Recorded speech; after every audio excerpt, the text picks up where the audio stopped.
నీళ్లు నిధులు నియామకాలు నినాదంతో సాగిన తెలంగాణ ఉద్యమం తెలంగాణ వచ్చాక ఉద్యోగ నియామకాల లక్ష్యం నెరవేరలేదని బీజేపీ రాష్ట్ర అధ్యక్షుడు రామచంద్రరావు అన్నారు.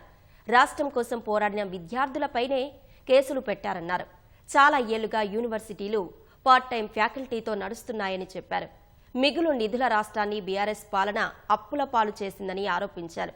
ప్రభుత్వ పనులు చేసిన కాంట్రాక్టర్లకు 20,000 కోట్ల బిల్లులు పెండింగ్లో ఉన్నాయని రామచంద్రరావు తెలిపారు.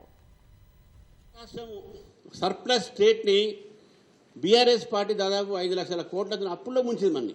ఈరోజు తెలంగాణలో కాంగ్రెస్ పార్టీ వచ్చిన తర్వాత 2 సంవత్సరాలు మన నిధుల పరిస్థితి ఏ విధంగా ఉందనంటే, ప్రభుత్వ ఉద్యోగస్తులకు ఫస్ట్ టైం జీతం ఇస్తామని చెప్పి నిన్న క్యాబినెట్లో పాస్ చేశారు.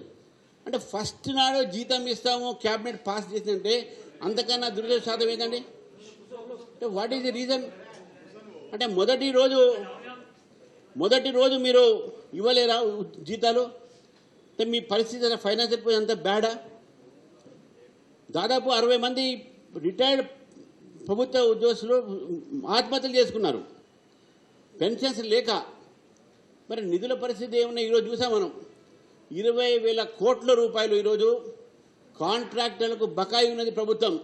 20,000 కోట్లు మామూలుగా కాదు. విద్యార్థులకు ఫీ రీఇంబర్స్మెంట్ 10,000 కోట్ల బకాయిలు ఉన్నారు. మరి నిధులు ఇది మన నిధుల పొజిషన్. ఇది తెలంగాణ తీసుకొచ్చిన నియామకాలు నిధులు ఈ రెండింటిలో మీరే ఆలోచించండి ఎంతవరకు ఈ 2 ప్రభుత్వాలు న్యాయం చేసిందని చెప్పేసి.